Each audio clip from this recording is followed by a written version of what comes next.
Play at Novibet.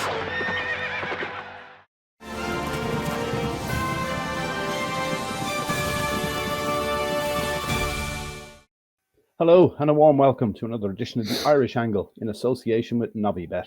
As usual, I've Emma Nagle and Johnny Ward here, and we're going to look back at all the things that happened in the last week.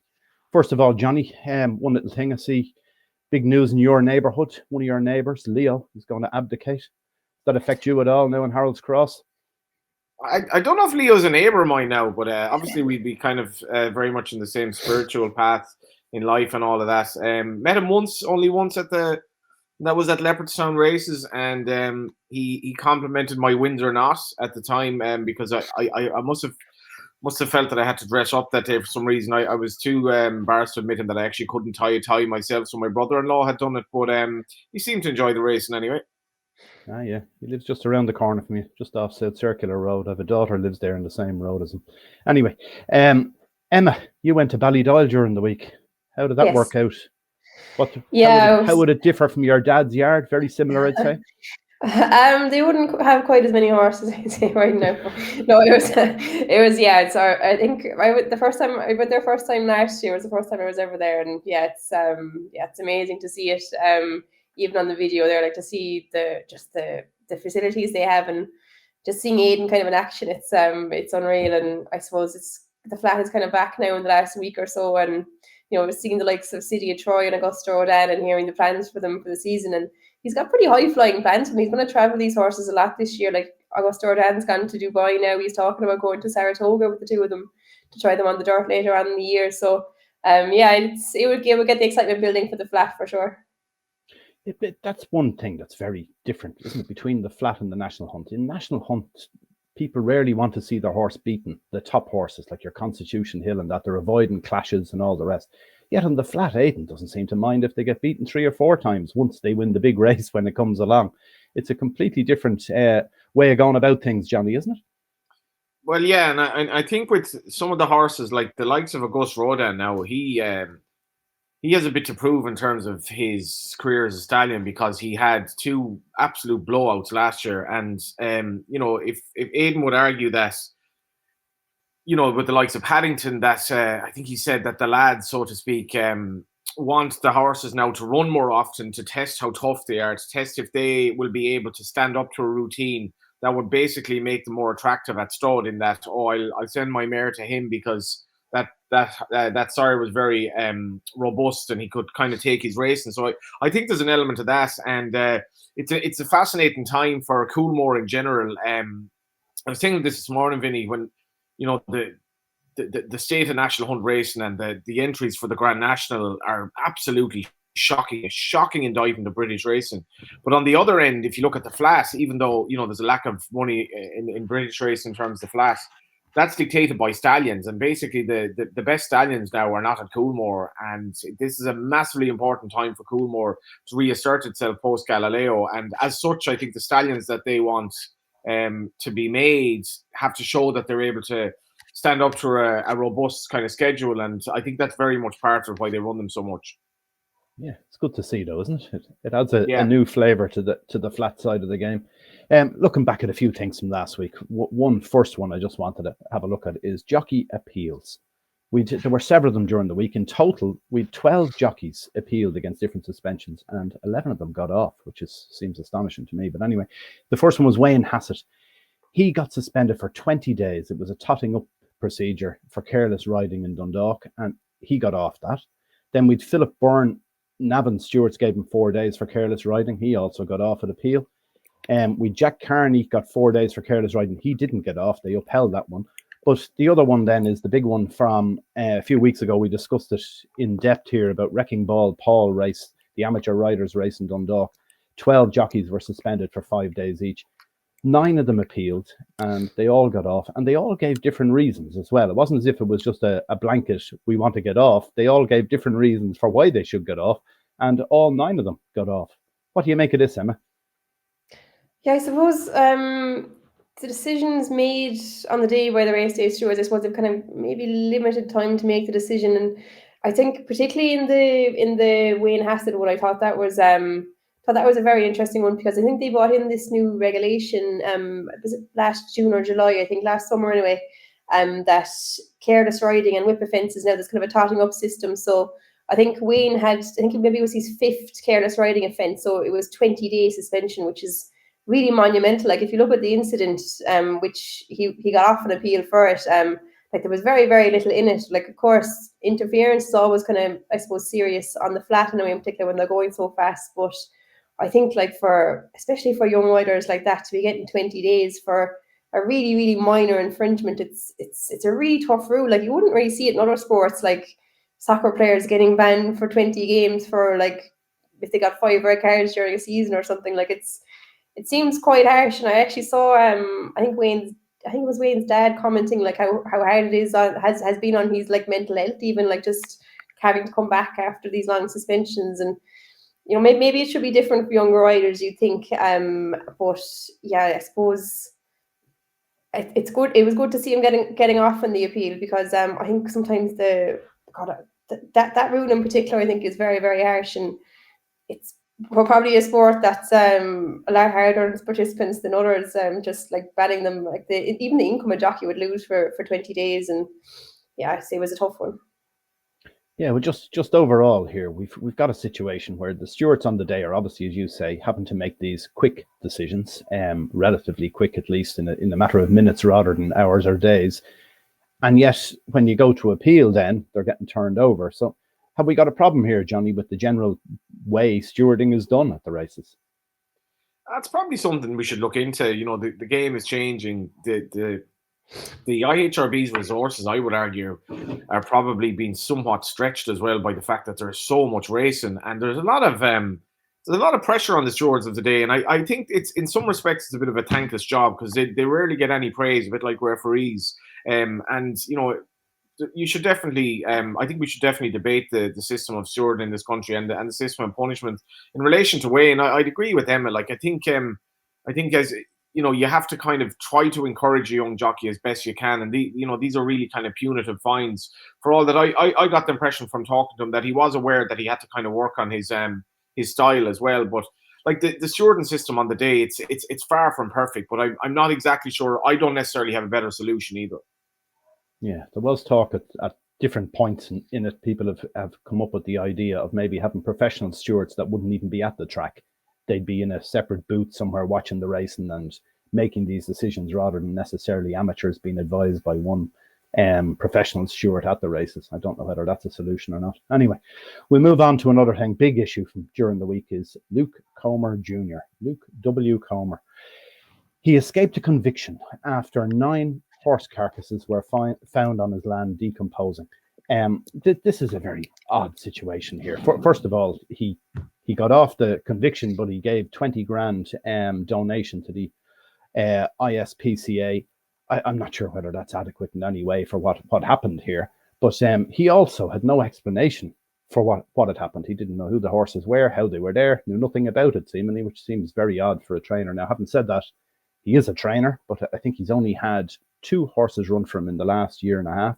He hasn't had a runner since the 13th of December, so like he's not exactly a prolific trainer like his father, who has multiple horses in every race in Dundalk lately. But what about this, Johnny? The first thing to note is it was the Department of Agriculture who went in. They didn't bring the IHRB with them when they went to a training yard. I find that a bit odd. That's the second time in recent times we've seen that the Department of Agriculture are going on their own, yet we have all these authorized officers from the IHRB who are supposed to be specialists in going into yards and finding problems or whatever else. It also, the fact here that we've an issue here with the traceability of these thoroughbreds. The 9 horses, we can't identify who they are. They said the microchips, they couldn't find them. They're hidden in the undergrowth from the horses that had decomposed and everything else. Surely we can find those microchips. It would be a huge help to know who those horses were. What do you make of it, Johnny? Appalling, actually, to be honest. The issue of the animal rights lobby in Britain and all of that. You can imagine if we had an animal rights lobby in Ireland that was quite as vociferous and irksome for racing, because this is appalling. And I agree with you. I think the identity of these horses is very, very important. Who owned them? Who was responsible for them ending in this state? who put them there, who was paying their bills, were they in training, who are these horses? And if I'm to believe Luke Coolmore Jr., that he's, he couldn't really account for how they got there. The whole Luke Coolmore operation was kind of exposed in the media last year, in the sense that, in the case of the horses who were found to have been drugged, it was accepted that he himself couldn't account for what happened to them. He basically could not account for what happened to them. And this is part of the problem of giving a license to a trainer who 2/3 of the year is not even in the country. And I've debated this with Luke himself briefly. I said, how can you be responsible for the horses if you're 6 months, if you're out of the country for so long? But, I'm reading, this was a Thursday or Friday, and you see Luke Coolmore in the headline. Obviously, his son, who is strikingly resembles his dad. So you see Luke Coolmore back in the headlines again. This is a guy who obviously was in a high-profile case last year, and you're thinking Paul Kimmage is going to be all over this. He's going to put this, front and center of the Sunday Independent some Sunday soon. That'll be discussed on Off the Ball in the sports roundup.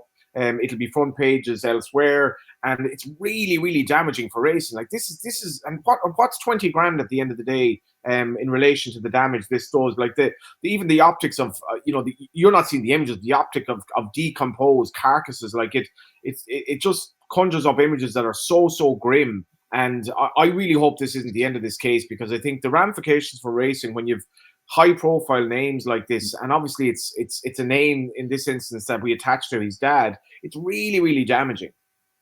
Yeah, but like here with this, look, we've got a sport here that we're told by horse racing Ireland and everyone else is worth billions every year to the economy and everything else. Surely to God, when you've got the Department of Agriculture going into a licensed training premises, there should be members of the IHRB there to at least be involved at some level in it.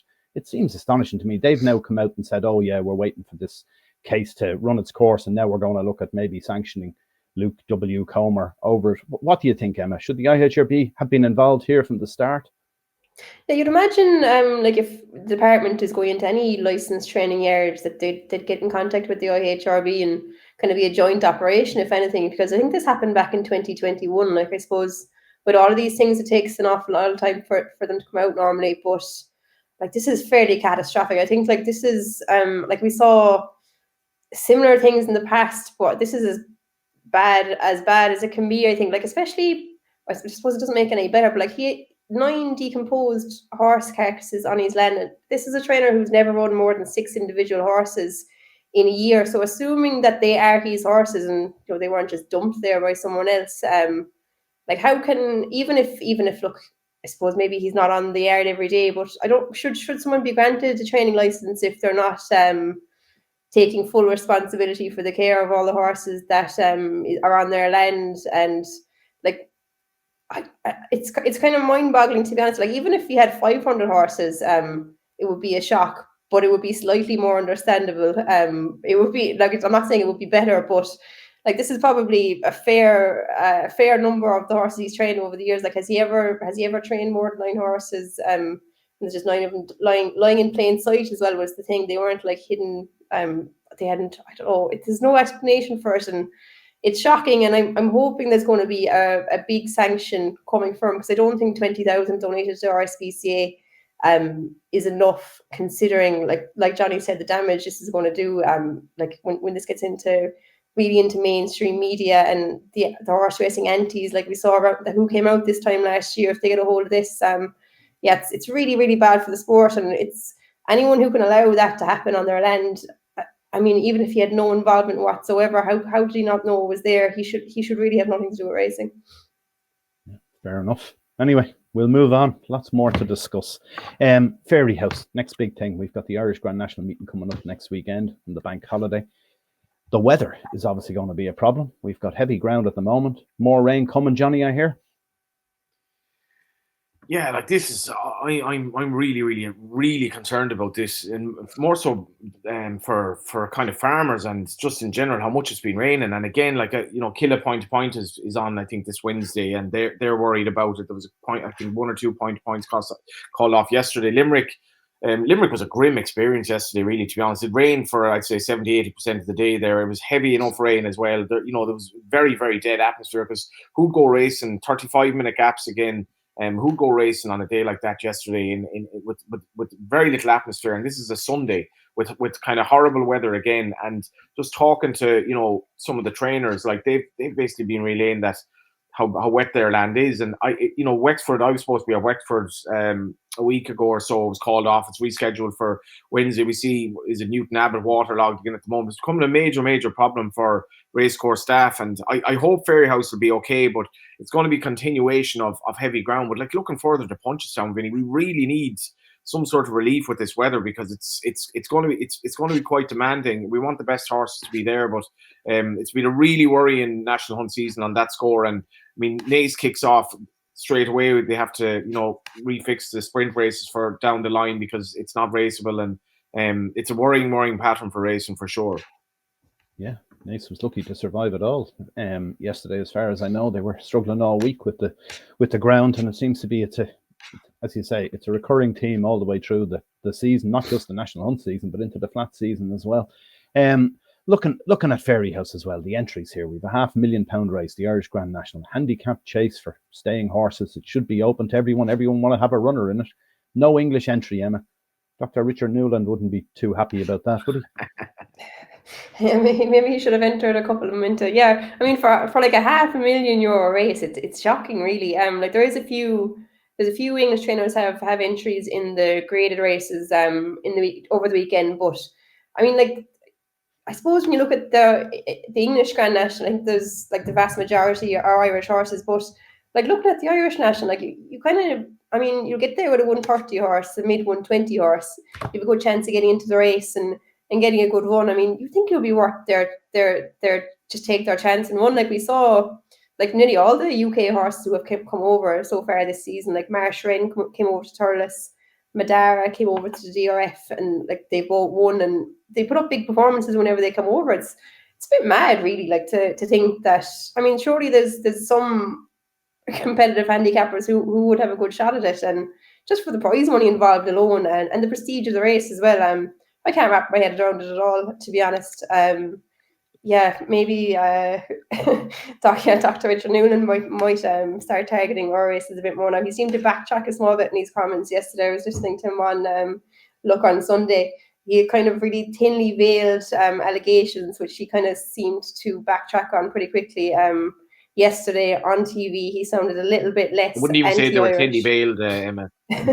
Yeah, he sounded slightly less anti-Irish, so maybe he has reconsidered his speech he made. We spoke about it briefly last week. It's probably no point talking about it again. But yeah, it's very surprising, I think, about the Irish National.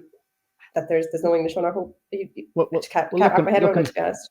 Yeah, looking at this during the season now, during the summer, we'll have people from Australia coming over to promote their Melbourne Cup in the UK and Ireland, and probably in France as well, trying to drum up support for Get Runners Over. You've got all these winning your in races for the Breeders' Cup as well, trying to get European horses to compete there. Should the Irish authorities be doing something here to try and attract more British runners to those sort of races? Should they have been going around Hexham and Uttoxeter and God knows where for the last couple of months trying to get English trainers to enter their horse in an Irish National, explaining the benefits, the prize money, the fact, as you say, that a 130 horse will probably get in? What do you think, Johnny? Is that something we should be doing? Well, in fairness to Pat Keogh, I used to slag him about this, but like Pat Keogh would practically fly to Japan, and probably actually did to get a Japanese runner in the Champion Stakes and all that. That was, he considered that his holy grail, and he made a big attempt to get English horses over. I just don't know if they're there, to be honest, Vinny. Like you're on about going to Hexham, God almighty. Like the day-to-day British racing is so weak now, National Hunt wise, that the odd horses, as Emma mentioned, that have come over have done okay. But like I genuinely feel that they're looking at trying to avoid Willie Mullins basically at all costs, and that entails going to places like Aintree and going to races on a Saturday in Britain, but not going to the Irish National, where they probably see them that they've next to no chance. But the situation with kind of the staying jump source at the moment, where as Tom Draper was talking about his dad, that they buy horses to become Gold Cup horses or staying chasers and all of that. But when you have a situation in the Aintree National where that type of horse that was bought to be a Gold Cup horse is literally so thin on the ground that they could only have like feasibly 10 or 12% of the runners. That's not inconceivable. what's actually happening here, and where is that owner gone? Because that's the problem. It's not for me. I don't think it's necessarily that the English, owners don't have a spirit to come over to Ireland. I think they're being realistic, and I also feel the horses just simply aren't there in Britain. You could be right. Maybe that is the problem, that they're just literally not there. But at the same time, you only have to look at the handicap chases at Cheltenham. Like, forget about go to Hexham or whatever you talk to there. But certainly, if we had horse race in Ireland or someone from Fairyhouse promoting the race at the Cheltenham Festival, there were plenty of competitive handicap chasers running there from the British. So you'd imagine one or two of them could have come across. What do you think, Emma? Yeah, I mean, they seem to have a big 3-mile handicap chase study every second weekend in the UK. And like every Cheltenham meeting, there's a big, I don't know, whatever bracket it is, like 3-mile handicap chase. You see the same horses running in them every month, whatever. You'd imagine a few of them would come over and take their chance. I mean, like, just looking at the prize money but there, like if you finish 10th, you get $5,000. I mean, that's going to pay for your trip and a bit more. And the owners have a great day out. Like, I don't know. I can't wrap my head around it. I don't think it's I don't know, is it a thing about avoiding Willie Mullins, because it's competitive. Like, I mean, it's not just Willie in this race. Gordon, I suppose, has probably even more than a minute, but like we've seen small trainers pop up with winners of Irish Nationals before. It's not really like a Gold Cup, I suppose, great group, grade 1 race we are coming up against Gallopin Des Champs. Like, if you have a horse there in the bracket, you have a chance of winning it, and you have a good chance of picking up prize money there if you even finish. If there's the 10 you get $5,000. I think it's worth taking a swing at it anyway. But yeah, no one's. There's another thing, like, if you look at the race planning aspect of some yards, where Gavin Cromwell has basically employed somebody to in some shape or form in recent years to plan where his horses go, and you look at the staggering success of his horses. Forget about Cheltenham.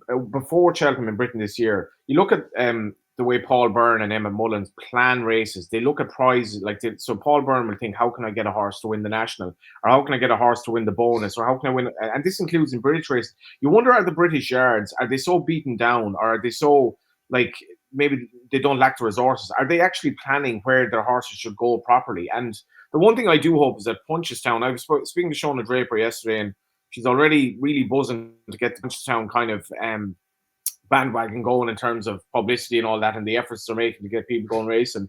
You would hope that if Nicky Henderson's horses could be back in proper shape for Punchestown, that he will really target it. And there's obviously talk of Constitution Hill, but definitely Punchestown should be going out of their way to get British horses over, because that is our showcase national hunt meet, at the end of the season. And there would be a massive, massive support for English trainers coming over, because at the moment they are very much the poor relation of the sport. What odds would you put Constitution Hill running at Punchestown? I'd say if he's well, he'll run. Yeah. I think so. Nicky Henderson's always been a big supporter of Punchestown. Used to always stay with Jessica Harrington, didn't he, and come down. I think that's part of it. Jesse looks after him so well that he looks forward to that as much as the racing.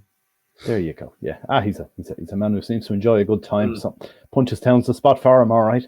Right, let's look back. Horses to follow from last week. We'll start wrapping it up. I'll start off with one anyway. You talked about Emmett Mullins and Paul Byrne. They had a bumper winner in Navan at the weekend. Harbour Highway.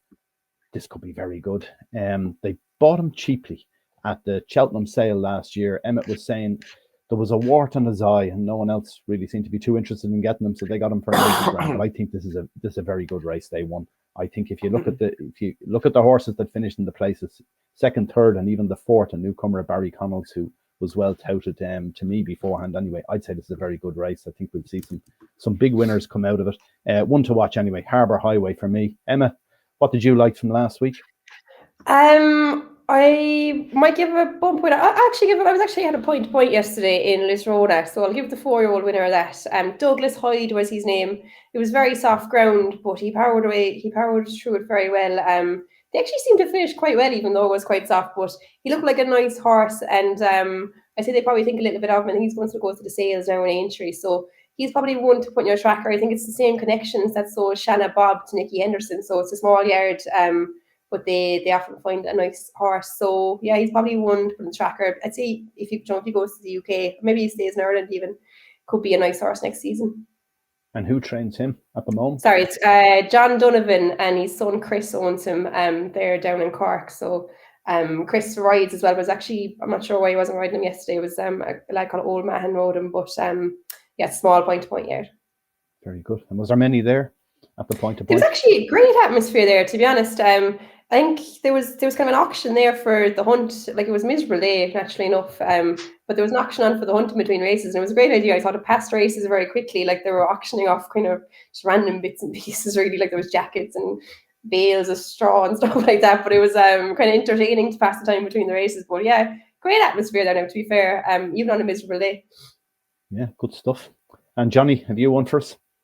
Yeah, just very briefly on this, like when I go racing now, the 35-minute gaps that are, you know, a lot of the race meetings now have gone 7 races, not 8 races, because the race courses don't get as much money from the media rights if they have an 8th race anymore. And I have to say, like, I every time I go racing now, I'm really hoping it's 7 races, not 8, because if you have 35-minute gaps over 8 races, and I was at Navan last year where they had 4 sprint races, and I think 4 sprint races, maybe a couple of mile races, maybe a couple of races over further, 35-minute gaps, 8 race cards. And like, how is that incentivizing anyone to go racing? Because it's such a long time spending doing very, very little. And I do think, like, Willie Mullins brought this up when I was at the yard a few years ago, but I know the paymasters are obviously, they're pretty much my paymasters as well, the people who pay for the media rights and all of that. But we do have to have some sympathy for people going racing, because it's literally an ordeal at times to go through the day without really being bored with these gaps. So what Emma's mentioned being in Lisrona, at least that actually helps today. And if on the Douglas Hyde thing, if you're calling a horse Douglas Hyde after our first president as well, who was a Protestant Irish speaker from Roscommon, a really inspirational character, he would want to be good. So I'm looking at his pedigree as well. He's the 3 half siblings, 1 by Leading Light and 2 by Dylan Thomas, which is 1 by Dylan Thomas. So interesting pedigree. And he's by Affincy, and Affincy is very much a stallion in vogue. And Youmzain isn't so much a stallion in vogue. And that's probably, Vinny, partly why that Paul Byrne horse didn't sell for more, as well as the War Tissue. But I'm going to go for another bumper horse by a stallion, I have to say, I never heard of. I was at Limerick yesterday, and without a question, the highlight for me was Shuttle Diplomacy's win. I spoke to Brian Cooper a little bit this year in relation to what he's doing. He's helping out his dad. This horse is by a German sire I never heard of, Shuttle Diplomacy. When he won at Naas, he was well touted, but he was different gravy altogether yesterday. He beat a well touted newcomer. There were some well fancied horses in the race that were quite well beaten, albeit on bad ground. He's a gorgeous looking horse. And I tell you, lads, as well, like Tom Cooper was like a 6-year-old child who was basically just surrounded by chocolate and sweets yesterday after that race. He was over the moon, and the smile that he had is just like how much a horse like this means to a yard that wouldn't have many of them. It was really, really good to see. And I got the impression from Patrick Mullins, this horse is a proper horse. I think Brian thinks he works like a Grade 1 horse, and I'd love if he stayed in the yard and Tom had a proper total enjoyment to look forward to. Yeah, interesting. Patrick Mullins rode him, and he also rode the Emmett Mullins horse the previous day. So there's no doubt, is there? They picked the top riders to win on the top horses. Anyway, look, that's it for now. We won't be back next Monday because it's Grand National Day and it's a bank holiday. We'll come back on the Tuesday, and hopefully we'll be able to talk all about the Irish Grand National and all that happened at Fairyhouse. Thanks for joining us. Do gamble responsibly if you are having a bet, and make sure to subscribe to our channel. Thanks for watching. Bye for now.